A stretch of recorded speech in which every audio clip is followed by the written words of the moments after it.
This is the Morning Shower. Brought to you by Late Night Hump. Let the news wash over you. With Jordan Freed, Brendan O'Brien, and Reena Ezra. These are your ShowerHead Lines.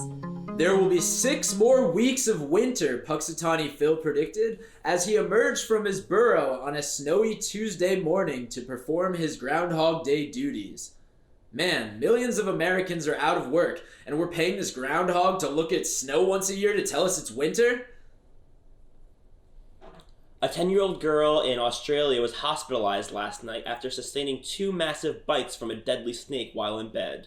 The girl was rushed to a medical facility and is reportedly in stable condition. When asked for comment, the girl was quoted as saying, "I'm tired of these motherfucking snakes in my motherfucking bed." Tesla boss Elon Musk said in an interview late Sunday that a monkey has been wired up to play video games with its mind by a company he founded called Neuralink. Neuralink put a computer chip into the monkey's skull and used tiny wires to connect it to its brain. No wonder why Elon Musk started SpaceX, because he wants Earth to be the planet of the apes. Hundreds of members of Myanmar's parliament were under house arrest Tuesday, confined to their government housing complex and guarded by soldiers, a day after the military seized power in a coup and detained senior politicians, including the country's de facto leader, Aung San Suu Kyi. I know we're supposed to be outraged or worried or something, but we've all been under house arrest for 11 months, so you're going to have to try a little bit harder. A fan sitting courtside at the Atlanta Hawks-Laker game was ejected after getting into a verbal back and forth with LeBron James. The fan, Juliana Carlos, stood up to yell at James after alleging that the NBA player, quote, "looked at my husband during the game and cussed him out." If this kind of fan-player interaction is the first step towards normalcy, it's only a matter of time before Ron Artest is back jumping into the stands to brawl with fans. Just like the good old days. Tony Bennett, the 94-year-old singer who has become a beloved interpreter of the American Songbook, has been diagnosed with Alzheimer's disease. Now he can forget that this pandemic ever happened. The Amir Tiger we covered a week ago that underwent hip replacement surgery only to dislodge the orthopedic implant within hours has been operated on again. A team of veterinary specialists removed the original implant over the weekend and performed an alternative procedure on 10-year-old Melina to allow a fibrous joint to form and let her leg muscles provide stability to the joint. Once again, if she just smoked a joint for her arthritis, she would have never had a botched surgery. I haven't seen this much tiger abuse since Joe Exotic and Carol Baskin tried to win an Emmy. The team from the Korea Advanced Institute of Science and Technology have developed a nanochip brain implant that can be used to alter moods. What makes the implant even more impressive is that it connects to a smartphone app and can be charged wirelessly from outside the body. What? You're telling me that I have to remember to charge my brain now too? I already have a hard enough time remembering to charge my phone. This makes me so mad. I'm going to my room and I'm not coming out until my phone changes my mood for me.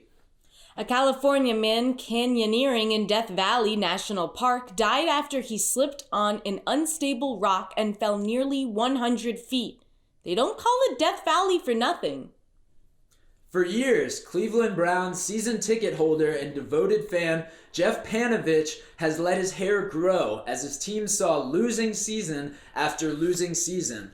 That changed this year with the Browns ending the regular season 12-5. So Panovich got his first haircut in 6 years on Saturday, the Port Clinton News-Herald reported. Even if the Browns win the Super Bowl, he's still not moving out of his mom's basement. Less than 2 weeks in office, and President Joe Biden is facing 2 critical tests of whether the deadly riot at the U.S. Capitol has damaged America's standing as a beacon for democracy. Protests in Russia and a military coup in Myanmar come as American credibility on the world stage has plummeted after last month's storming of the Capitol by a pro-Donald Trump mob looking to stop the certification of Biden's election victory. Biden assured the world, "We live in a democracy. There's two parties, and they pick the nominee internally before the whole country votes, and then anyone who doesn't vote for one of them is seen as a spoiler or a traitor. This isn't like other countries. This is America, where we can actually pull off rigging elections. The northern Spanish region of Navarra has announced the cancellation of the famed annual San Fermin bull running festival in Pamplona for a second year in a row because of coronavirus pandemic restrictions.